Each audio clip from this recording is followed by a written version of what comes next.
Až teraz vlastne vidíme, čo naozaj na tom Slovensku máme, aké klenoty, aké krásne vozy. V podstate burza je zameraná aj pre pohrebné služby, aj pre širokú verejnosť.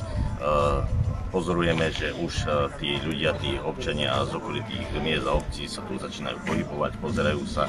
Takže vyzerá to všetko tak, že tá celá organizácia, tá námaha, ktorú Asociácia slovenského pohrebníctva a kremačných služieb vytvorila, tak bude mať ten požadovaný úspech. Je to veľmi netradičné.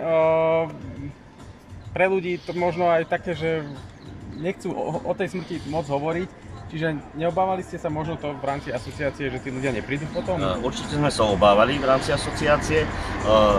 Obávali sme sa v tom smere, že áno, je to jedinečná burza, ktorá ešte v podstate nemá páru. Je prvá aj v rámci Európy.